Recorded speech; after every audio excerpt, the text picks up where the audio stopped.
Bismillahirrahmanirrahim. النار يعرضون عليها غدوا وعشيا. Ma'asyiral muslimin yang dimuliakan Allah Subhanahu wa taala. Utsman ibn Affan radhiyallahu an apabila berdiri di samping kuburan, maka Utsman selalu menangis. Tetapi kalau Utsman dibicarakan tentang kondisi neraka dan azabnya, maka Utsman ibn Affan biasa-biasa saja. Kemudian ditanyakan kepada Utsman ibn Affan penyebabnya. Kenapa kalau disebut atau melihat kematian dia menangis, tetapi kalau diceritakan tentang akhirat dia biasa saja? Maka jawaban Utsman ibn Affan radhiyallahu an mengutip sabda Nabi sallallahu alaihi wasallam. Kata Nabi sallallahu alaihi wasallam, kata Utsman, "Innal qabra awwalu manazilil akhirah. Fa in naja minhu fama ba'dahu aisaru minhu. Wa illam yanju minhu fama ba'dahu asyaddu minhu." Sesungguhnya kuburan itu, kata Utsman mengutip sabda Nabi, adalah awal tempat seseorang menuju akhirat. Kalau dia selamat di kuburan, maka setelahnya lebih mudah bagi dia. Tetapi kalau dia tidak selamat di dalam kuburan, maka setelahnya akan lebih keras kepada dia. Itulah kenapa kemudian Utsman menangis saat diceritakan soal kematian. Banyak riwayat yang dicantumkan oleh Imam Ibnu Katsir ketika memberikan catatan kepada ayat yutsabbitullahu alladhina amanu bil qauli tsabit. Allah tetapkan jawaban bagi orang-orang yang beriman dengan jawaban yang mantap saat fitnah kubur. Saya akan sebutkan beberapa riwayat yang berkaitan dengan kematian. Pertama, riwayat daripada Bara bin Azib radhiyallahu anhu.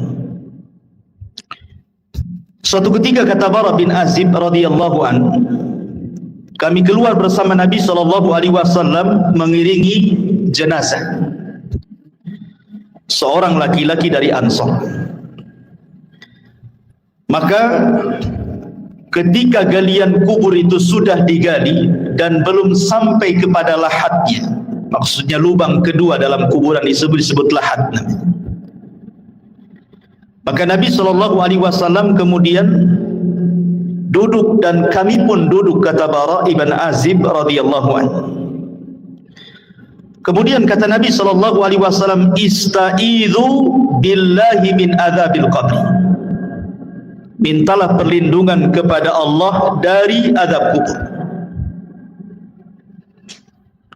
Rasul sallallahu alaihi wasallam menyebutnya marrataini aw thalatha, 3 kali. Kemudian Rasul menceritakan tentang ruhnya seorang mukmin. Kata Nabi sallallahu alaihi wasallam, "Innal 'abda al-mu'mina idza kana fi inqita'i minad dunya wa iqbali minal akhirati nazala ilaihi malakun minas sama bidul wujuh ka'anna wujuhahumus syamsu." Apabila seorang hamba mukmin, kata Rasul, ketika dia hendak berpisah dari dunia dan menghadap akhirat, maka turun malaikat dari langit yang berwarna sangat putih sekali. Wajah-wajah malaikat ini sangat putih. Dan yang dimaksud malaikat di sini tentu bukan satu malaikat, bukan malakul maut saja, tidak, tetapi diiringi dengan rusulul maut namanya, pembantu-pembantu malaikat maut, berdasarkan ayat Al-Quran, tawaffathum rusuluna, kami wafatkan dengan mengutus utusan-utusan kami. Menunjukkan bukan satu malaikat, tetapi banyak malaikat. Tentu banyaknya malaikat ini berdasarkan tugas masing-masing. Malaikat maut itu kan hanya mencabut nyawa saja. Selepas itu kemudian diserahkan kepada malaikat rahmat kalau dia seorang mukmin, atau kepada malaikat azab kalau dia orang kafir atau orang fasik. Lah tentu kondisi seperti ini, ikhwan, tidak ada yang tahu kecuali orang yang meninggal. Orang-orang yang menyaksikan di sekitarnya, orang yang sedang nazar itu, tidak ada yang tahu bahwa di situ ada malaikat. Yang tahu hanyalah orang yang sedang nazar saja. Karena sebagian para ulama ketika menjelaskan apakah orang yang meninggal dunia itu mampu melihat malaikat, sebagian ulama mengatakan ya, mereka akan melihat malakul maut, dan juga mereka akan diperlihatkan catatannya, walaupun hanya sekilas pandang saja. Catatan selama hidup dia itu dia akan diperlihatkan sekilas saja. Dan itulah kondisi-kondisi menakutkan, sehingga kenapa Rasul mengatakan saat orang seperti ini tidak boleh mengatakan kecuali kebaikan. Dan inilah doa yang paling mustajab bagi orang-orang yang hidup di sekitarnya. Minta kepada Allah agar orang ini dimudahkan kematiannya. Lah setelah itu kemudian kata Nabi SAW, ma'ahum kafanun min akfanil jannati wa hanutun min hanutil jannah. Pembantu-pembantu malaikat maut ini, sebagian mereka membawa kain kafan dari sorga dan juga minyak wangi dari sorga.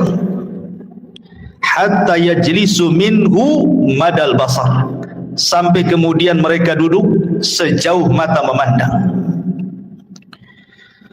Ma'asyiral muslimin yang dimuliakan Allah Subhanahu wa taala, para ulama mengatakan bahwa ketika Allah Subhanahu wa taala mengirim para malaikat untuk mencabut nyawa dan juga menyediakan peralatan-peralatan fardu kifayah seperti kain kafan dan juga wewangian, kalau dia ruhnya seorang mukmin maka akan diutus malaikat yang indah sekali dalam rangka ikraman, memuliakan jasad yang akan dicabut ruhnya itu. Jadi yang diutus itu betul-betul malaikat, bukan malaikat yang menyeramkan, tidak. Makanya Rasul mengatakan bidul wujuh, wajah mereka sangat bercahaya. Kemudian juga a'wanul malakal maut ini, pembantu-pembantu malaikat maut ini, mereka ditugaskan sebagian mereka untuk membisikkan di telinganya. Apa bisikannya? Alla takhafu wa la tahzanu wa abshiru bil jannati allati kuntum tu'adun. Kamu jangan takut, kamu jangan khawatir, karena Allah sudah janjikan kepadamu surga yang akan menantimu. Artinya bahwa kematian seorang mukmin itu sangat indah sekali. Sangat indah, dan itulah yang dikehendaki seorang mukmin. Makanya di zaman Nabi SAW ketika ada jenazah yang lewat, kata Nabi SAW, yastarih mustarih wa mustarahu minhu. Mustarih wa mustarahu minhu. Sahabat mengatakan, apa yang dimaksud mustarih dan apa yang dimaksud mustarah minhu ya Rasulullah? Kemudian Rasul menjelaskan, kalau dia hamba yang mukmin maka dia mustarih, artinya dia menuju peristirahatannya. Dia meninggalkan keperitan dunianya, dia meninggalkan kesusahan dunianya, dan itulah yang dikehendaki seorang mukmin. Karena di dunia ini kan lelah kita hidup ini, kawan. Banyak masalah, banyak ujian, banyak cobaan. Apabila kemudian dia meninggalkan dunia, artinya dia meninggalkan kelelahan itu. Itu kalau seorang mukmin. Tetapi kata Nabi SAW, kalau dia orang fajir, orang jahat, mustarah minhu. Apa mustarah minhu? Maksudnya bukan dia yang beristirahat, tetapi orang lain beristirahat dari dia. Orang lain senang dengan kematiannya, orang lain mengutuk kematiannya, mendoakan buruk kematiannya, bahagia dengan kematiannya. Itu maksudnya mustarah minhu itu. Jadi seorang mukmin itu memang kematian sangat ditunggu-tunggu, karena memang Nabi SAW yang mengatakan, man ahabba lika Allah ahabballahu liqa'ah. Barang siapa yang cinta berjumpa dengan Allah, maka Allah pun rindu berjumpa dengan dia. Makanya kenapa diutus malaikat-malaikat seperti ini. Kemudian setelah orang ini dihadapkan dengan malakul maut dan juga rusulul maut, maka kemudian dalam riwayat yang lain malaikat maut akan menyeru kepada orang yang sedang sakaratul maut dengan panggilan, ya ayyatuhan nafsu at-tayyibah, wahai jiwa yang tenang, kanat fil jasadi tayyib, yang bersarang di jasad yang baik, ukhruji hamidatan, keluarlah dengan sangat terpuji, wa abshiri birauhi wa rauhanin wa rabbi ghairi ghadban, berbahagialah, keluarlah wahai roh-roh yang baik dengan dihadapkan kepada Rabb yang tidak pernah murka kepada anda. Dalam riwayat, marhaban binafsi at-tayyibah, selamat datang jiwa yang sangat baik, ukhruji ila rabbiki radiyatan mardiyah, keluarlah kepada Rabb yang sudah menanti kamu dengan keridhaan. Tentu panggilan seperti ini, ikhwan, akan merangsang ruh itu untuk cepat keluar. Makanya kalau kita melihat di masyarakat kan, terkadang ada orang yang nazar itu sampai berhari-hari tidak keluar-keluar ruhnya. Ada yang 1 minggu dia sakaratul maut, koma. Ada yang 1 bulan tidak mati-mati. Tetapi ruhnya seorang mukmin ketika dipanggil seperti itu, maka maka Nabi SAW kemudian mempermisalkan ruhnya seorang mukmin ketika dipanggil dengan kata-kata wahai jiwa yang tenang, maka ruhnya itu akan keluar seperti tetesan air yang terakhir fi famis siqa, dari mulut teko yang terakhir dia keluar. Kalau saya analogikan ini botol aqua, ini kan banyak airnya. Kalau kita buka tutupnya ini, kemudian kita tuangkan, tentu air yang pertama kali yang keluar pasti deras, karena masih penuh dengan air kan. Tapi kalau seandainya air yang dalam botol ini hanya tinggal 1 tetes saja, kemudian kita tuangkan seperti ini, maka air yang 1 tetes itu akan mengalir dengan pelan kan, dengan pelan, kemudian jatuh persis di mulut teko tadi. Begitulah gambaran Rasul ketika menjelaskan ruhnya seorang mukmin itu keluar seperti tetesan air yang keluar yang terakhir dari mulut teko. Jadi akan lembut, lain dengan kalau kita langsung keluar begini kan langsung deras gitu ya.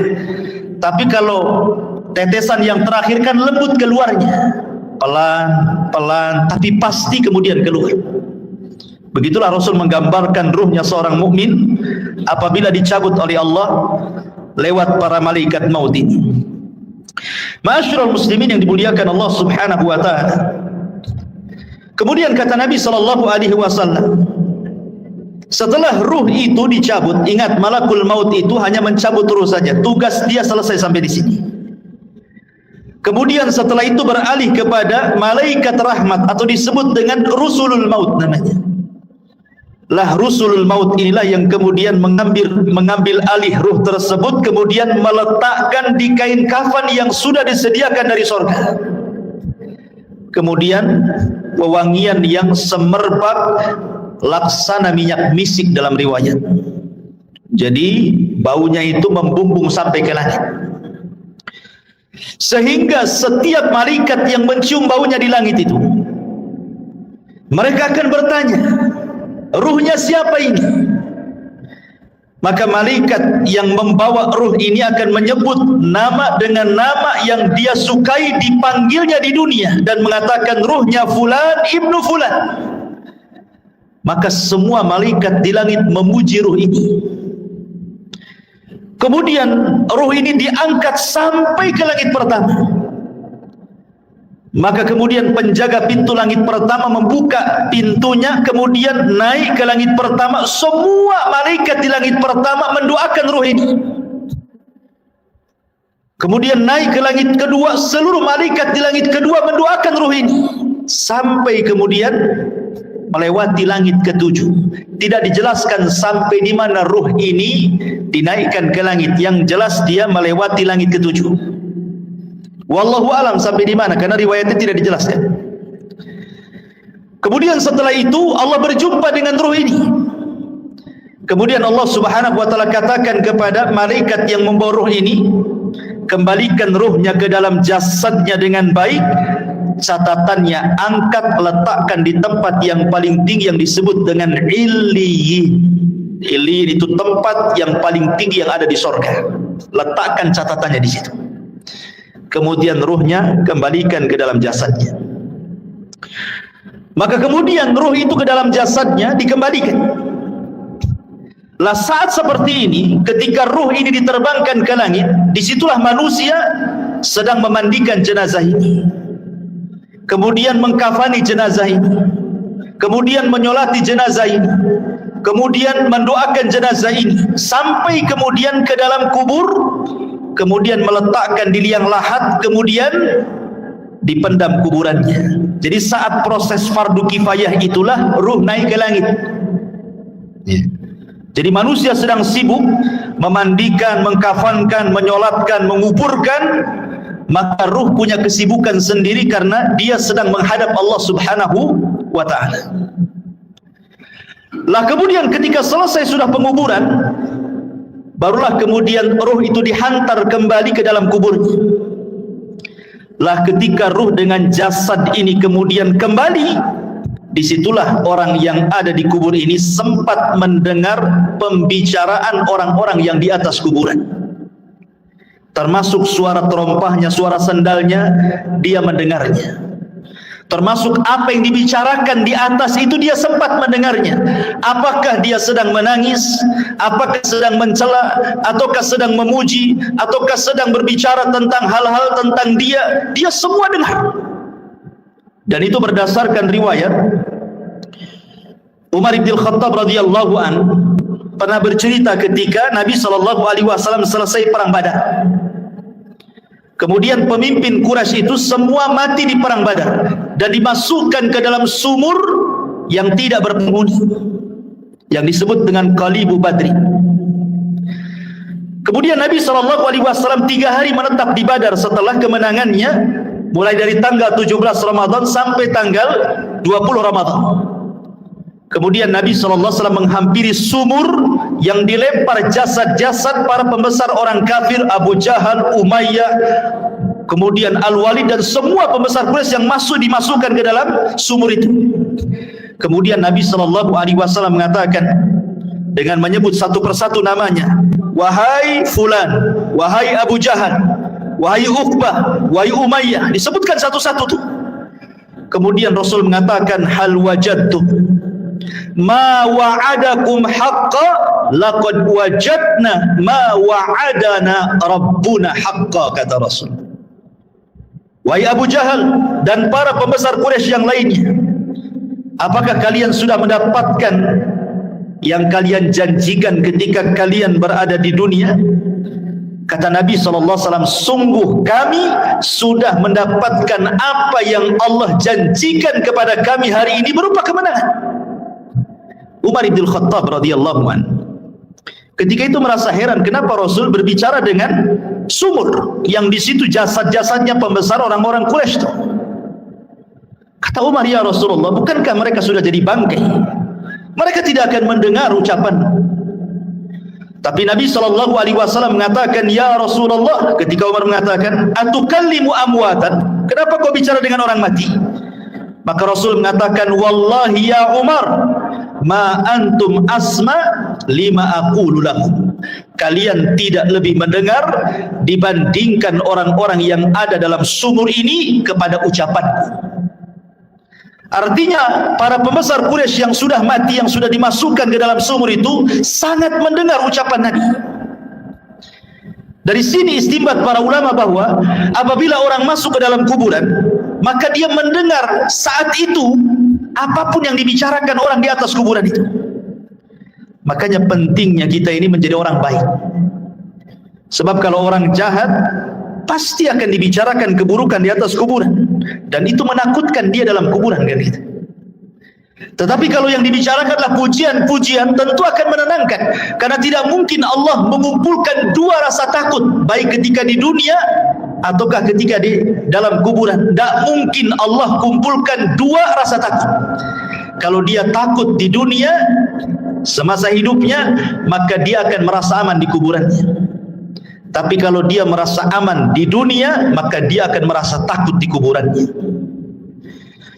Lah ketika kemudian dia sempat mendengar suara-suara pembicaraan orang yang di atas kuburan, sampai yang terakhir sandal yang melangkah meninggalkannya, disitulah kemudian orang ini sempat mendengar akhir suara terompah yang meninggalkan jauh sampai di pintu gerbang kuburan.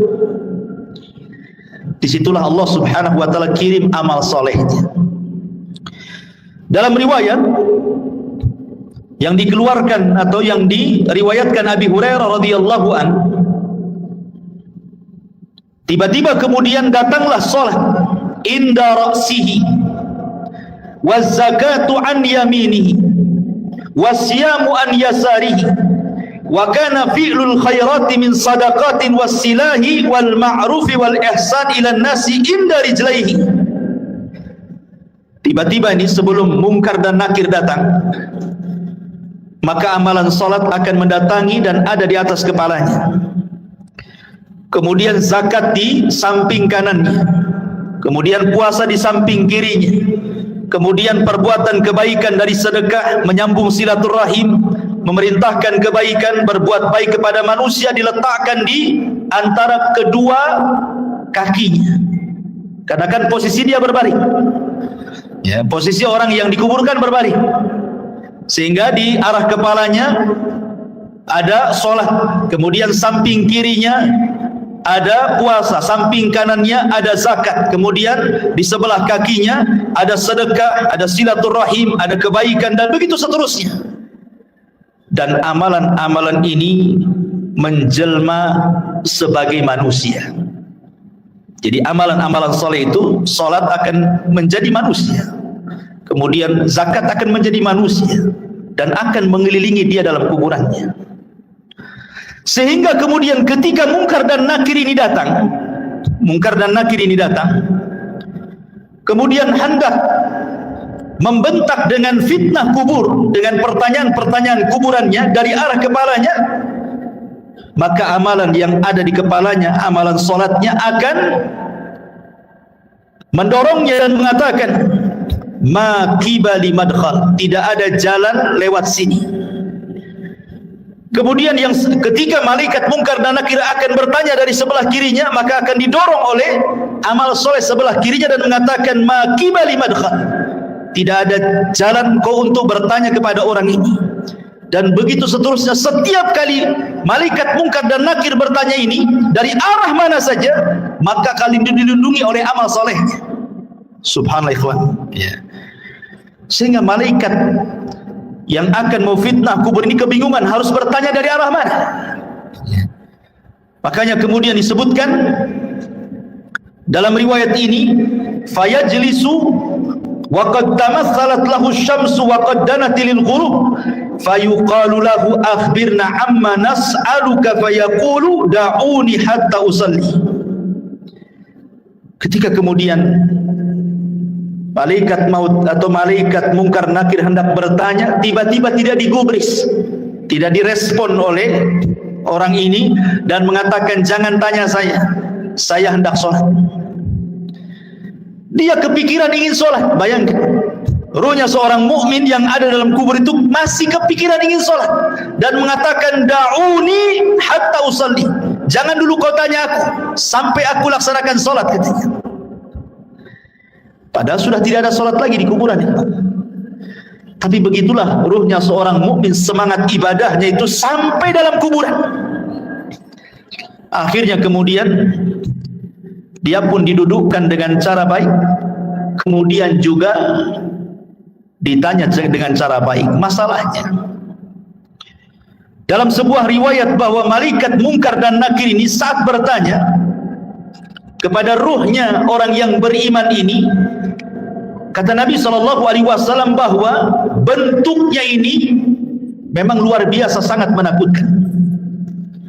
Di mana suaranya kalbarki, suaranya malaikat Munkar dan Nakir itu seperti petir, menggelegar.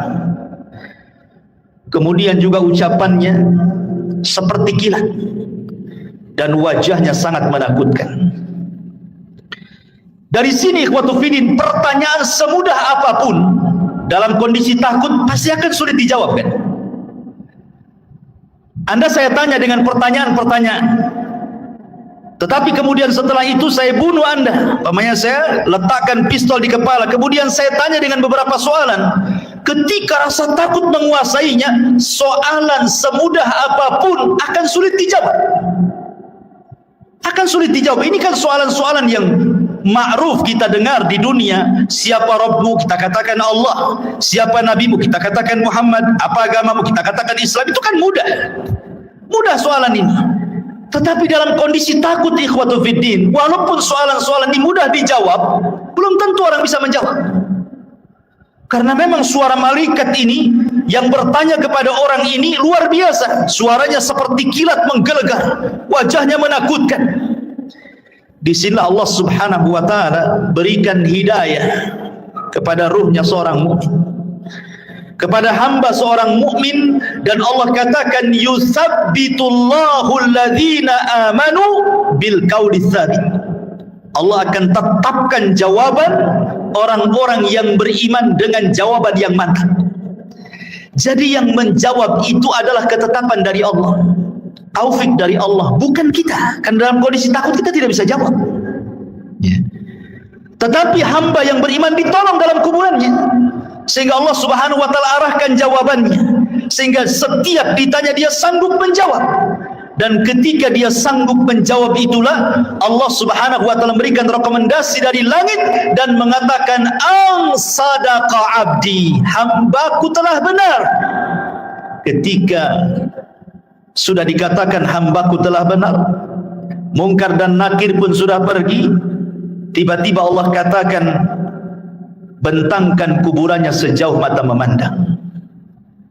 Bentangkan kuburannya sejauh mata memandang. Berikan cahaya dalam kuburannya. Bukakan pintu dari sorga.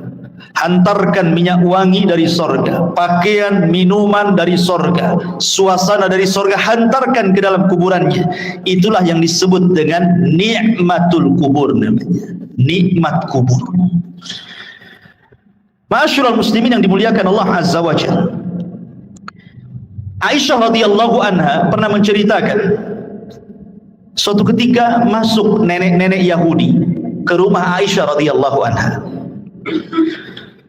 Kemudian nenek Yahudi ini mengatakan kepada Aisyah radhiyallahu anha, "Inna ahlal kubur yu'adzabuna fi kuburihim."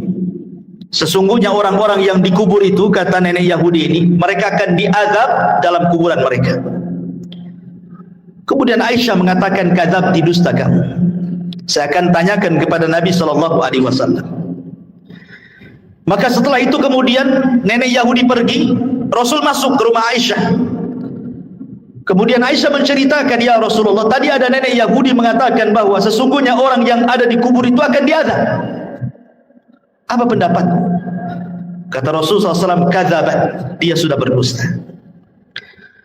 Tiba-tiba kemudian wahyu turun, memberitahu dan membenarkan ucapan orang Yahudi atau nenek Yahudi itu. Kemudian kata Nabi SAW, "Ya."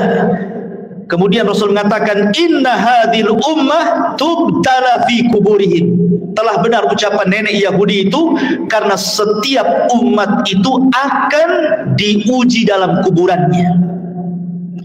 Maksudnya akan diuji dalam kuburannya, akan diberikan fitnah yang sangat menakutkan. Disinilah Nabi SAW mengatakan bahwa kuburan itu awal tempat seseorang menuju akhirat. Lihat, bayangkan fitnah kubur ini kan menyeramkan, ikhwan. Di mana suara malaikat menggelegar seperti petir, kemudian lisannya seperti kilat, wajahnya menakutkan. Apakah kita sanggup melewati fitnah kubur ini? Makanya saking dahsyatnya fitnah kubur ini, sampai-sampai Nabi SAW memberikan irsyad kepada kita, setiap kita salat sebelum salam, kita berlindung dari azab kubur. Apa kata Nabi SAW? Allahumma inni a'udzubika min azabi jahannam wa min azabil qabri. Tidak cukup wa min azabil qabri, wa min fitnatil mahya wal mamat. Dari fitnah kehidupan dan kematian. Fitnah kematian artinya fitnah kubur. Karena sangat mengkhawatirkan. Makanya wajar kalau seandainya Nabi SAW memerintahkan para sahabat saat kemudian menguburkan jenazah, disuruh minta dua perkara. Dan ini sunnah bagi antum yang mengantarkan jenazah ke kuburan. Ini jadi sunnah. Setiap antum mengantarkan jenazah ke kuburan, kemudian menguburkannya dan selesai penguburan, dua doa yang disunnahkan oleh Rasul sebelum antum pulang. Pertama, istaghfiru li akhi. Mintalah kepada Allah ampunan akan dosa saudara kita yang ada di kuburan ini. Yang kedua, minta kepada Allah ketetapan supaya dia sanggup menjawab. Itu saja. Itu sunnah dua, jangan pernah ditinggalkan. Jangan kita hantarkan mayat ke kuburan, setelah dikuburkan kita pulang. Enggak begitu sunnahnya. Tetapi selesai penguburan jangan pulang dulu. Kita dekati kuburan, kemudian kita kepal beberapa tanah kalau kita tidak ikut menguburkan, kemudian kita letakkan di atas kuburannya, kemudian kita katakan, ya Allah ampuni orang ini, ya Allah tetapkan jawaban orang ini, kemudian pulang. Itu sunnahnya. Ya. Ma'asyiral muslimin yang dimuliakan Allah Subhanahu wa taala. Kembali kepada hadis Nabi sallallahu alaihi wasallam. Kemudian Nabi sallallahu alaihi wasallam mengatakan, adapun ruhnya orang fajir, orang jahat, orang kafir, orang fasik, maka kemudian malaikat maut ini akan menyerukan dengan kalimat-kalimat yang sangat menakutkan saat kematiannya. Dia mengatakan, ya ayyatuhan nafsul khabithah kanat fil jasadil khabithi ukhruji zamimatan wa abshiri bihamimin wa ghassab. Subhanallah. Malaikat maut mengatakan, wahai ruh yang jahat, yang hinggap di jasad yang jelek, keluarlah secara tercela dan habarkanlah dengan neraka yang menyala-nyala dan juga dengan nanah penduduk neraka. Coba bayangkan panggilannya, wahai jiwa yang buruk, yang bersarang di jasad yang buruk, keluarlah secara tercela dan habar gembirakan dengan neraka yang menyala-nyala dan darah dan nanah penduduk neraka yang sudah menunggunya. Keluar kamu. Ini panggilan menyeramkan, ikhwan. Makanya kenapa kemudian ruhnya orang-orang yang tidak beriman itu tidak mau keluar, sehingga terkadang nazak berhari-hari, berminggu-minggu, berbulan-bulan tidak mau keluar dia tersiksa itu dengan ruh yang ada dalam badannya. Sampai-sampai Nabi SAW ke pisau yang berbentuk bengkok, mungkin bahasa kitanya seperti cerulit, ya. Ada pisau berbentuk bengkok seperti ini, kemudian dihadapkan dengan kambing wol, dihadapkan dengan kambing wol yang belum dicukur itu. Lihat kambing wol itu kan banyak tuh rambutnya kalau belum dicukur itu ya.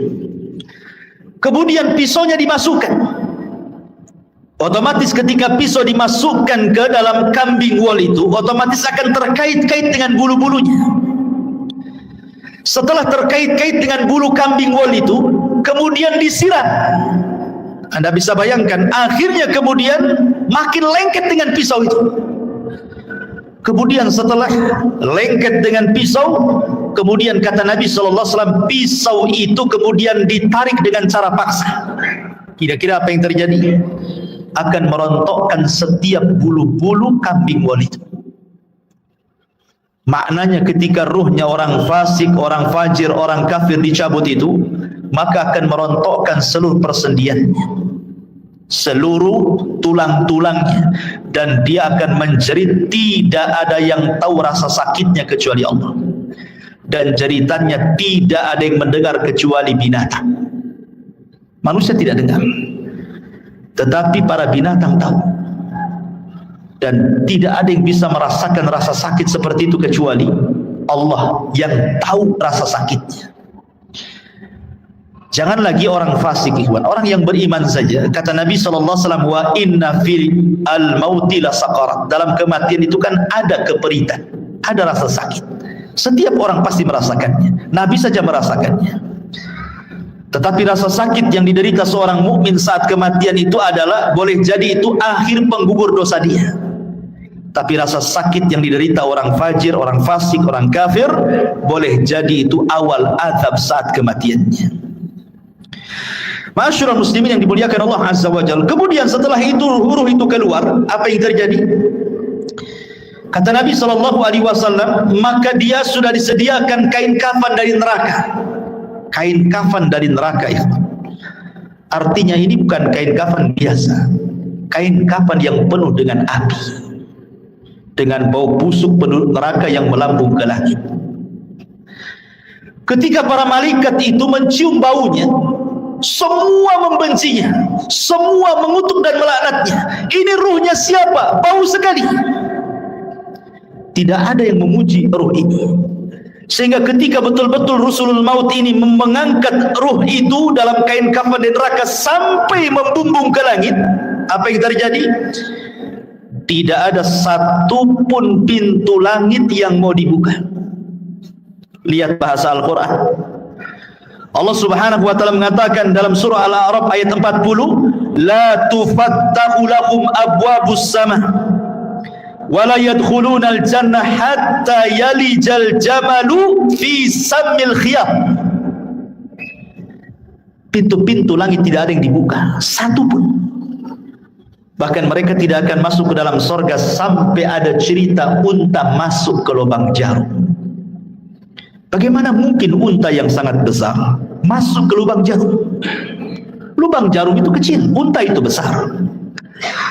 Artinya bahwa selubang jarum pun pintu langit itu tidak akan dibuka, dan dia tidak akan menembus walaupun hanya langit pertama. Kemudian setelah itu Allah Subhanahu wa taala hanya berfirman kepada ruh yang jelek ini dan mengatakan, letakkan catatannya fi sijin. Sijin ini tempat di bawah dasar bumi. Kenapa tidak diletakkan di lapisan bumi pertama, kedua, ketiga sampai ketujuh? Sebagian ulama mengatakan bumi menolak catatan amalnya. Bumi saja menolak. Di mana lapisan bumi pertama menolak untuk diletakkan catatannya, kemudian turun lagi ke lapisan kedua menolak juga, lapisan ketiga menolak juga, sampai lapisan bumi yang terakhir menolak juga. Ketika kemudian ditolak, akhirnya diletakkan di mana catatan itu? Di sijin, ya, di dasar bumi yang paling dalam. La haula wala quwata illa billah. Kemudian kata Allah Subhanahu wa taala dalam Al-Qur'an, "Wa man yusyrik billahi faka'annama kharra minas sama' fatakhtafuhu at-tayru aw tahwi bihi ar-rih fi makanin sakhih." Maka ruhnya akan dijatuhkan, tidak dihantar malaikat, sehingga ruh itu seperti terbang yang disambar burung ataupun dihempaskan dengan angin, sehingga ketika ruh ini kembali ke dalam jasadnya seperti orang yang jatuh dari ketinggian. Begitulah rasanya. Anda bisa bayangkan, Anda jatuh dari atas ketinggian 20-30 meter saja, rasanya luar biasa sakit. Itulah yang akan dirasakan oleh ruhnya orang jahat ketika dilempar dari langit kemudian menyatu lagi dengan jasadnya. Apa yang terjadi ketika itu? Kalau dia memang amalan solehnya mungkin kurang, dia sholat tapi mungkin jarang-jarang, atau mungkin sholatnya asal-asalan, datang itu amalan-amalan sholat dia, atau mungkin amalan-amalan yang lainnya, tetapi sosoknya menjadi orang lemah, tidak bisa kemudian menolak malaikat mungkar dan nakir yang akan menghajar dengan pertanyaannya. tidak sanggup menolak. Lain kalau dia seorang yang beriman, maka amal solehnya akan menolak dia, ya, sehingga akan sulit kemudian mungkar dan nakir mendekatinya. Tetapi kalau dia amal solehnya mungkin ringan saja, dia sholat kadang tidak, dia akan datang amal-amal yang lainnya, tetapi tidak bisa melindunginya. Sehingga dengan mudah mungkar dan nakir itu dalam kondisi sudul wujuh, kata Rasul, sangat buruk sekali wajahnya, hitam kelam. Kemudian membentak dengan suara petir, dengan suara kilat, menakutkan, sehingga ketika ditanya man rabbuk, siapa Rabbmu, wa man nabiyuk, siapa nabimu, wa ma dinuk, apa agamamu, pertanyaan ini ringan, tapi karena ketakutan yang bersangatan, dia pun tidak bisa menjawab dan mengatakan, wallahi la adri aqulu kama qala an-nas wa fa'altu kama fa'ala an-nas. Aku tidak tahu. Aku mendengar, ya pernah mendengar apa yang diucapkan manusia seperti itu. Dia tidak bisa menjawab. Ya. Ketika dia tidak bisa menjawab berkali-kali, apa yang terjadi? Maka Allah Subhanahu wa taala akan mengirim penyeru dari langit dan mengatakan, an kadzaba abdi, hambaku telah berdusta. Subhanallah. Disebutkan dalam riwayat, summa yuqayyadu lahu a'ma, asam, akma, abka. Didatangkan kepadanya orang yang buta, orang yang tuli, orang yang bisu, wa fiyadihi mirzabatun, di tangannya ada gada yang sangat besar, lau dzuriba biha jabalun lakana turaba. Kalau palu itu dipukulkan di bukit atau gunung itu hancur jadi tanah. Dan itu dipukulkan setiap kali dia tidak bisa menjawab.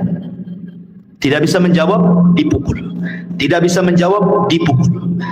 Yang kalau dipukulkan, lau dzuriba biha jabalun, kata Rasul, kalau pukulan itu diletakkan di gunung batu, lakana turaba, gunung itu akan menjadi turab, tanah, hancur berantakan. Bagaimana kalau dipukulkan kepada manusia? Mengerikan, ikhwatul fiddin yang dimuliakan Allah Azza wa Jalla. Maka ketika itu kemudian Allah Subhanahu wa taala katakan, sempitkan kuburannya sesempit-sempitnya. Kemudian bukakan pintu neraka kepadanya. Hantarkan hembusan-hembusan panah dari neraka ke dalam kuburannya. Kemudian dia pun mendapatkan azab kubur yang nanti saya akan jelaskan seperti apa azabnya. Tapi kita kembali kepada pembahasan awal, ruhnya seorang mukmin. Ma'asyiral muslimin yang dimuliakan Allah Azza wa Jalla, ketika ruhnya seorang mukmin sudah selesai dari fitnah kubur, maka Nabi sallallahu alaihi wasallam menjelaskan, fayuqalu lahu unzur ila maq'adika minan nar. Tiba-tiba ketika dia sedang duduk selesai dari fitnah kubur, tiba-tiba dibentangkan di sebelah kirinya gambaran neraka yang sedang menyala-nyala. Diperlihatkan neraka. Kemudian dikatakan, unzur, lihatlah, ila maq'adika minan nar, tempatmu di neraka itu. Kemudian qad abdalakallahu bihi maq'adan minal jannah. Tapi tenang, tempatmu bukan di sana. Kemudian sebelah kanannya digambarkan gambaran sorga dan dikatakan tempatmu di sini. Dalam riwayat, maka kemudian malaikat ini mengatakan, lihatlah tempat dudukmu di neraka, in asaita, kalau engkau bermaksiat, itulah tempat dudukmu. Tapi karena engkau yang beriman, maka tempat dudukmu bukan di sana. Kemudian tempat dudukmu di sini. Ketika dia melihat bagaimana sorga dengan gambaran keindahannya diperlihatkan itu dalam kuburan itu, apa yang terjadi?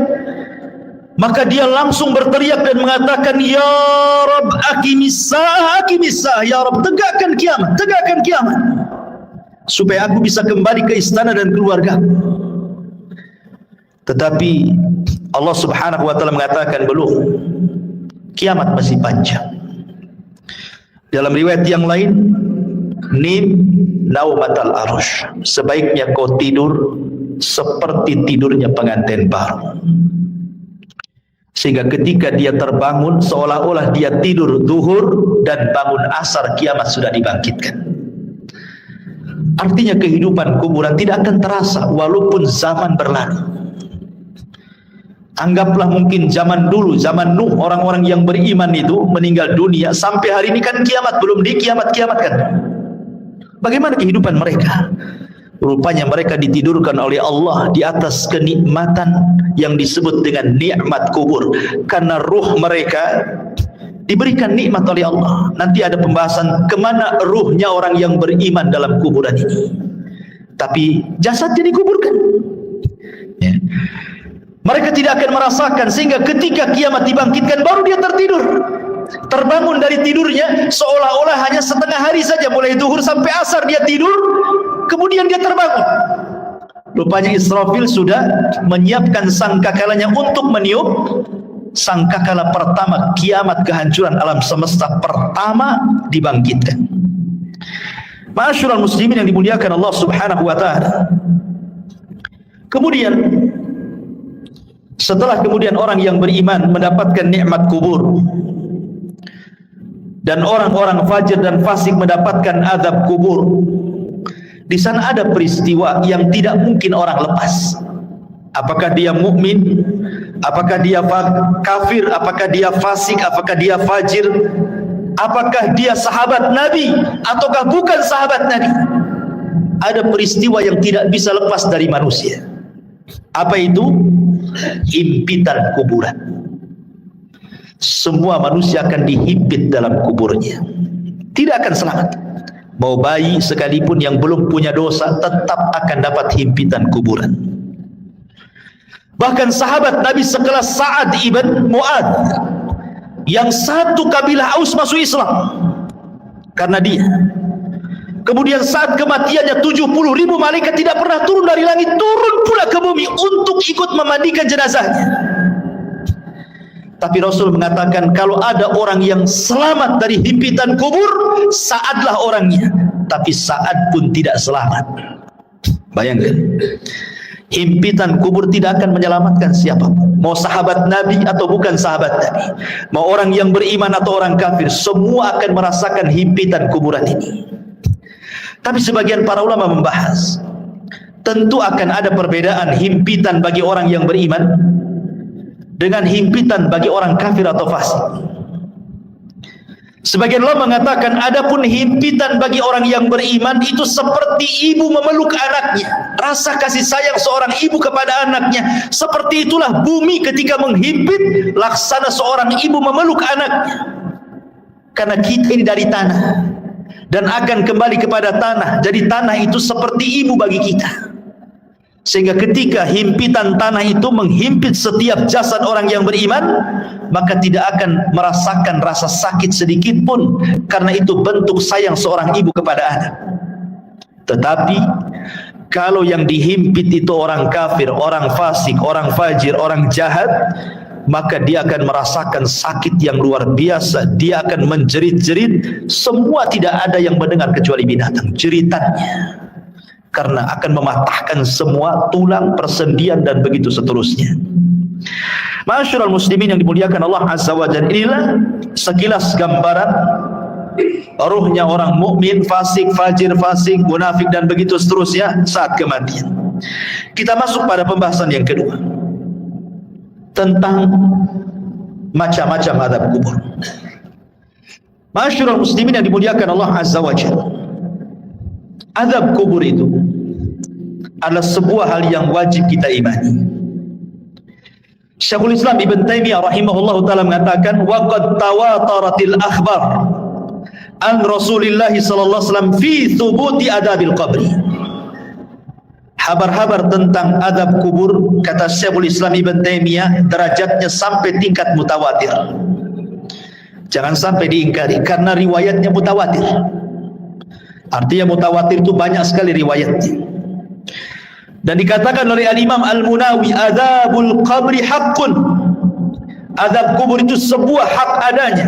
Dan Imam Ghazali mengatakan, man angkarahu fahuwa mubtadi'un, siapa yang mengingkari azab kubur maka dia adalah ahli bid'ah. Dan Imam Suyuti mengatakan adzabul qabri wa adzabul barzakh. Adab kubur adalah adab barzakh. Udhifa ilal qabri li'annahu al-ghalib. Kenapa disebut kubur? Karena memang umumnya orang dikubur. Tapi sebenarnya ini disebut dengan barzah. Barzah itu artinya penghalang tembok antara kehidupan dunia dengan kuburan. Makanya tidak akan bisa orang itu mengintip kehidupan kuburan. Kenapa? Karena ada barzah, tembok yang menghalangi antara kita dengan mereka.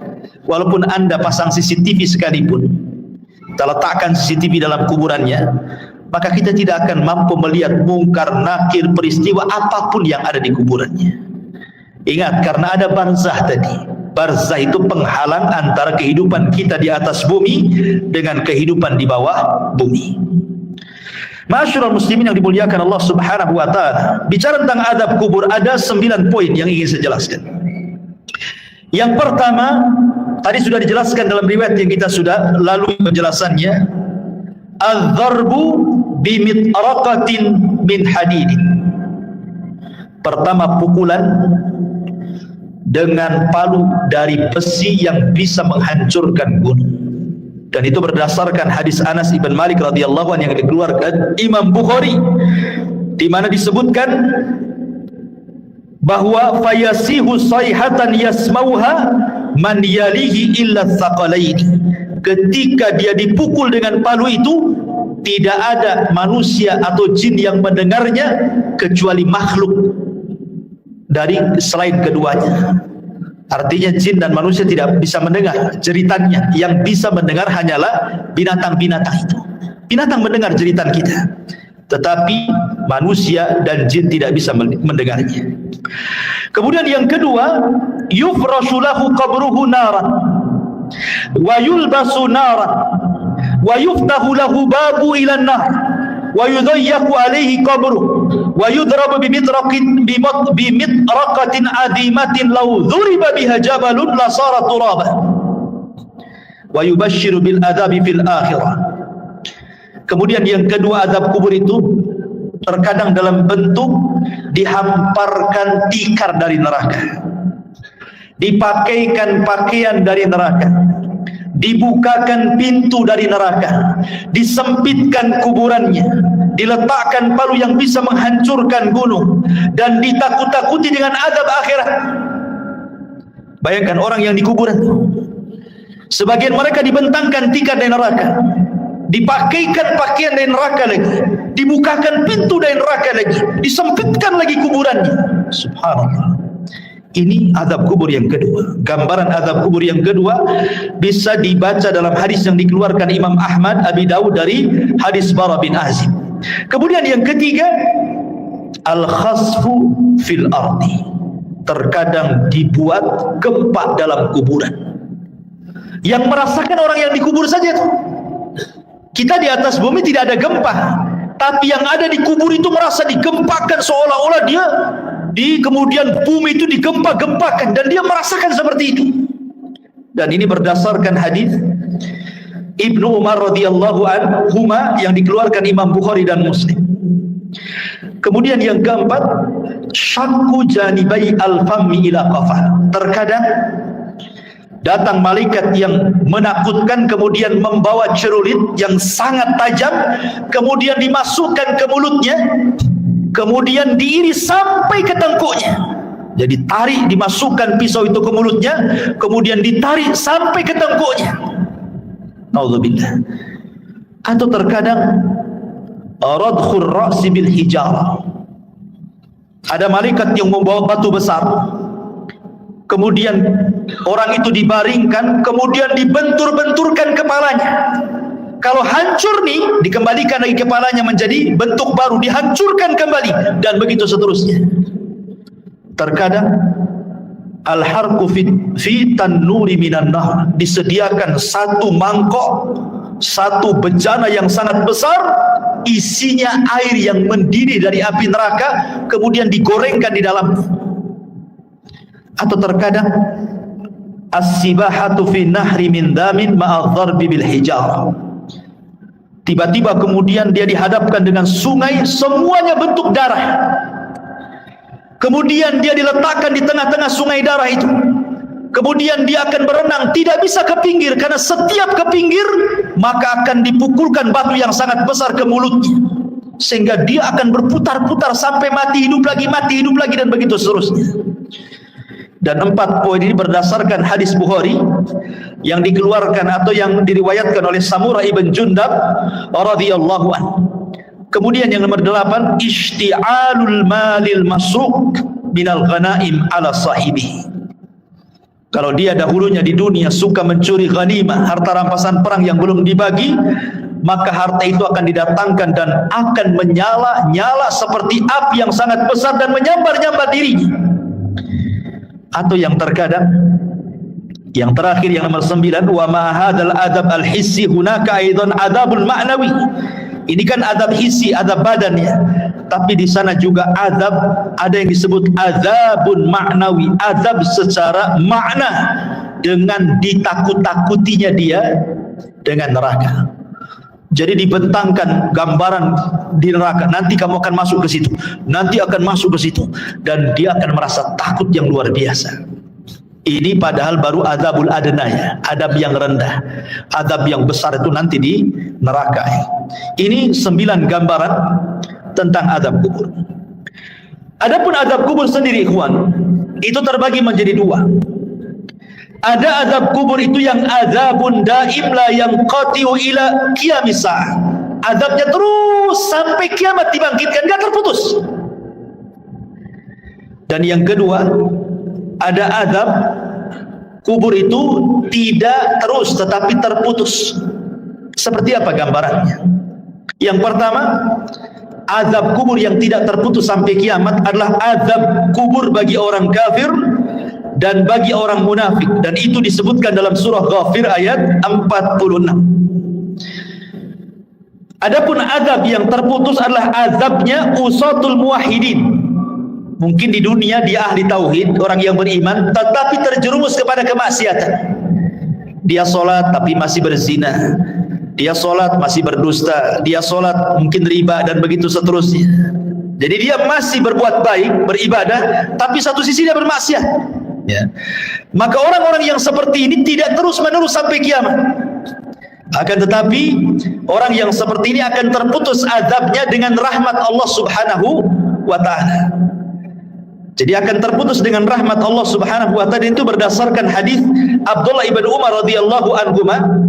Nabi mengatakan, inna ahadakum idza mata urida alaihi maq'aduhu bil ghadati wal ashi, in kana min ahlil jannah fa min ahlil jannah, wa in kana min ahlin nar fa min ahlin nar, yuqalu hadza maq'aduka hatta yab'atsaka Allahu ilaihi yaumal qiyamah. Kata Nabi SAW, sesungguhnya salah seorang di antara kalian apabila mati, maka akan ditampakkan tempat duduknya siang dan malam. Kalau dia termasuk penduduk sorga, maka dia akan menjadi penduduk sorga.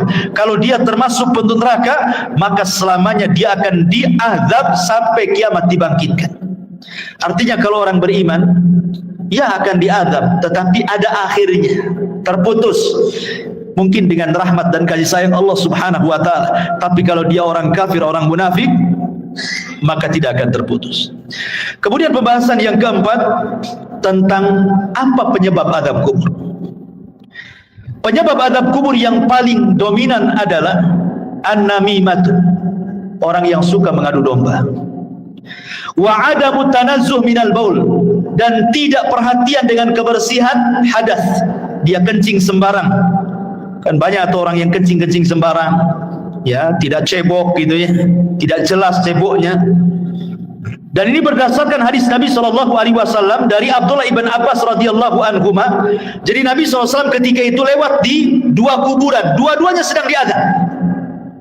Kemudian Rasul mengambil pelepah kurma, kemudian dibelah 2, kemudian ditancapkan di 2 kuburan. Kemudian Rasul mengatakan, mudah-mudahan dengan 2 pelepah kurma yang belum kering ini bisa meringankan azabnya. Kemudian sahabat mengatakan, kenapa orang itu diazab wahai Rasul? Kata Rasul, yang satu karena dia namimah, suka mengadu domba. Yang satu karena tidak pernah bersih apabila membersihkan hadas. Ini 2 poin. Yang ketiga, ghibah. Orang yang suka menggibah. Dan ini berdasarkan hadis yang dikeluarkan Imam Ahmad dan juga At-Tabrani dengan sanad yang sahih dari hadis Abi Bakrah. Bahwa Nabi SAW mengatakan salah satunya adalah yang menjadikan penyebab azab kubur adalah ghibah.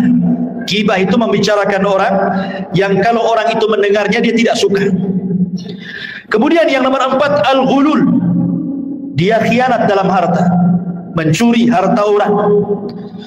Kemudian juga yang nomor 5, hajrul Qur'anil Karim wa rafduh. Dia tidak suka dengan Quran. Dan penyebab orang jauh dari Al-Quran hari ini apa? Handphone. Yang menyebabkan orang jauh dari Quran itu HP atau handphone. Subhanallah, gara-gara handphone Quran itu tidak pernah disentuh lagi. Alasannya sudah ada aplikasi Al-Quran di dalam handphone. Saya nggak yakin. Nggak yakin orang punya handphone itu ada aplikasi Quran kecuali download kan? Harusnya yang pertama kali kalau antum beli handphone itu yang di-download itu Quran kan? Harusnya yang pertama kan? Tapi enggak, yang pertama di-download apa? Facebook dulu, YouTube dulu, Instagram dulu, kan begitu ya? Quran itu belakangan kalau butuh saja. Padahal harusnya yang pertama itu. Subhanallah ya. Sekarang ini banyak orang yang mengeser hal-hal yang baik, tetapi hanya sekedar copy paste, kemudian pemberitahuan ibadah kepada manusia lewat medsos, tapi dia sendiri malas ibadah kan? Malas. Bahkan orang yang ibadah saja sekarang diberitahu. Kalau dulu orang sholat malam, tidak ada yang memberitahu dia sedang sholat malam kan? Sekarang dia kasih tahu orang. Kalau dia sedang sholat malam itu dia kasih tahu orang dengan cara apa? Ya nulis status lah di Facebook. Ya mudah-mudahan ada yang bangun jam sekian. Maksudnya itu ingin ngasih tahu bahwa dia bangun. Cuman ngasih tahu saja. Sholat kan gitu. Seolah-olah dia sedang sholat, orang tidak kan begitu. Ini kan ria juga. Apa bedanya kan begitu? Sekarang ini semua itu memang banyak orang yang baik mengeser kebaikan, tapi hanya di-share saja. Orang yang mengeser sendiri tidak pernah mengamalkan kebaikan yang di-share-nya kan? Lalu apa faedahnya ikhwatu fiddin muliakan Allah Azza wa Jalla? Makanya di sini ikhwatu fiddin bahwa tantangan yang paling berat ketika orang jauh dari Quran itu adalah handphone. Handphone ini tidak bisa lepas dari kita. Tidur saja wajib di sampingnya. Kalau bisa itu sekarang ada power bank itu wajib di sampingnya. Nggak perlu lagi dicopkan, sudah ada di bawah bantal. Bangun saja itu yang dibaca. Kira-kira ada apa nih? Ya. Kemudian kalaupun dia sekarang kan tidak ada orang dengar televisi kan atau melihat televisi, jarang. Orang sekarang pegang handphone, di mobil pegang handphone, di pekerjaan tinggal handphone. Kalau hilang handphonenya, itu kayaknya hilang dunia dari dia. Ya kan? Kalau dompet ketinggalan, gampang lah nanti. Tapi kalau handphone ketinggalan, pulang diambil. Ya, sampai seperti itunya. Jadi ini salah satunya adalah hajrul Quran, meninggalkan Quran, termasuk juga an-naumu anis salatil maktubah. Orang yang sengaja tidur ketika datang waktu salat. Dan itu berdasarkan riwayat yang dikeluarkan ataupun dari sahabat Samurah ibn Jundab radhiyallahu an, Nabi SAW mengatakan ammal ladzi yuslagu ra'suhu bil hajar fa innahu ya'khudul Qur'an fayarfadhuhu wa yanamu anis salatil maktubah. Jadi ketika Rasul menjelaskan di kuburan itu ada malaikat yang membawa batu. Kemudian ada yang terlentang, kemudian dibenturkan kepalanya sampai hancur. Kemudian malaikat ini pergi hendak mencari batu yang lain. Kemudian ketika datang batunya yang baru, rupanya kepalanya sudah kembali menjadi normal. Dibenturkan lagi, kemudian cari batu lagi, dan begitu seterusnya. Kemudian Rasul menjelaskan bahwa adapun kenapa adab orang ini seperti ini, pertama karena dia tidak pernah membaca Quran, yang kedua karena dia tidur saat datang waktu sholat. Nah ini yang keenam. Kemudian yang ketujuh al-kadhib, orang yang suka berdusta. Dan sekarang dusta ini paling mudah dilakukan dengan medsos. Sekali lagi kembali ke medsos, apalagi musim politik hari-hari. Musim politik ini jangan nge-share asal-asalan. Karena terkadang untuk menjatuhkan lawan, terkadang menyebarkan berita hoax. Kita tidak tahu. Ya, contoh umpamanya akhir-akhir ini kita mendengar Saudi Arabia mengadakan pesta itu, Holyland itu apa itu ya, pesta hantu. Ya. Hoax, Iwan. Tidak ada itu cerita kayak gitu. Dari mana? Itu hoax yang disebarkan untuk menjelek-jelekan negara sana kan itu. Itu kan sedang membuka festival apa? Ya, ceritanya begitu. Ya, memang dia membuka semacam wahana wisata.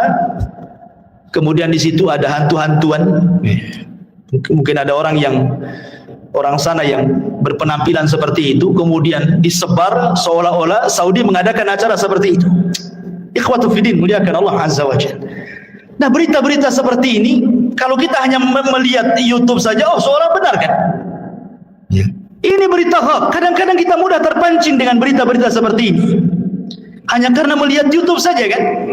Nah, ini hati-hati.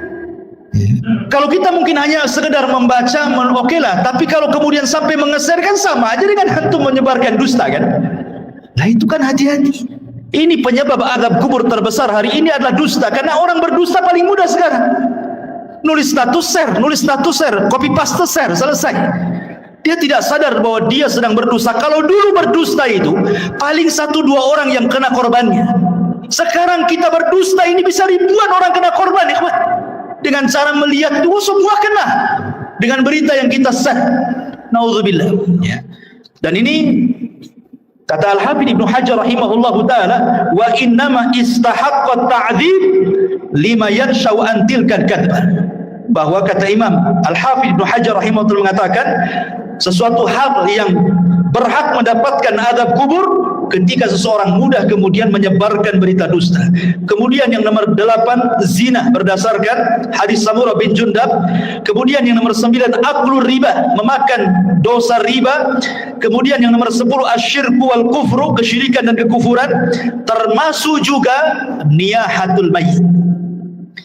Niyahatul mayit itu maksudnya orang yang hidup ketika ada yang meninggal, orang yang dicintainya, dia pun meraung-raung, menjerit-jerit seolah-olah menolak takdir Allah. Ya, seolah-olah menolak takdir Allah. Ini bahaya karena membuat orang yang meninggal itu diazab. Kata Nabi SAW, yu'adzabul mayyitu bibukai ahlihi ahlihi. Bahwa mayit akan diazab dengan tangisan orang yang hidup kepadanya. Makanya antum wajib, laki-laki yang menggunakan akalnya, kalau ada keluarga yang meninggal, nasihati. Biasanya wanita-wanita yang suka niyahan, ya, nasihati mereka. Jangan menangis, tabah, sebab dengan tangisan orang hidup itu menjadikan si mayat diazab masalahnya. Nah, ini juga termasuk daripada azab kubur. Dan banyak sekali. Kemudian secara singkat amal-amal yang bisa menyelamatkan dari azab kubur. Pertama, perbanyak baca surah Al-Mulk. Tabarakalladzi biyadihil mulku wa huwa ala kulli syai'in qadir. Perbanyak baca surat Al-Mulk. Kemudian yang kedua, perbanyak amal saleh. Kemudian yang ketiga, berdoalah agar kita diwafatkan di hari Jumat. Berdoa kepada Allah agar kita diwafatkan di hari Jumat, dan kita bersabar saat ditimpa sakit. Kalau seandainya kita sabar saat sakit kemudian meninggal, boleh jadi itu husnul khotimah.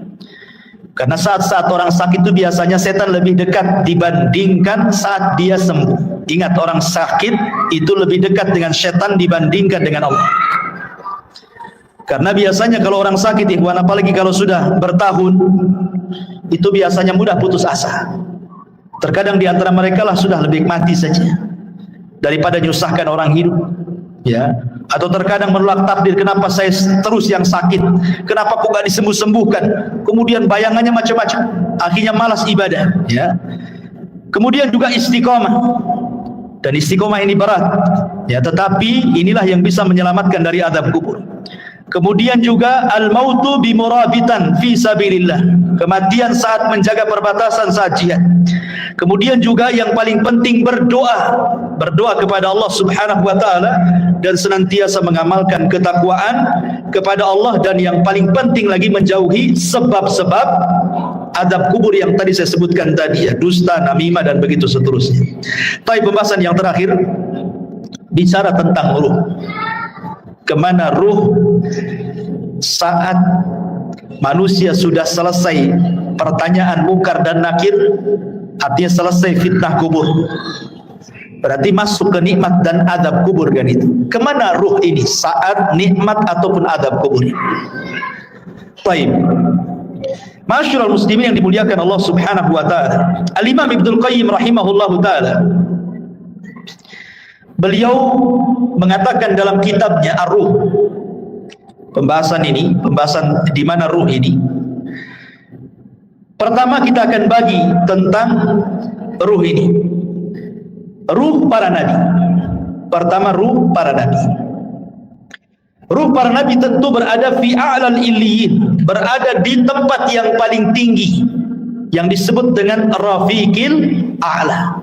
Karena Nabi SAW ketika meninggal dunia, kemudian malaikat maut mengatakan kepada Nabi dua pilihan, apakah engkau mau hidup terus di dunia dengan kegemilangan kemenangan yang sudah diraih, ataukah mau menyusul teman-temannya di tempat yang paling tinggi di surga?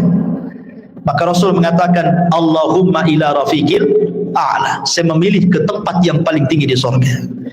Jadi ruhnya para nabi berada di rafiqil a'la. Kemudian yang kedua, arwahus syuhada, ruhnya para syuhada, orang-orang yang mati syahid.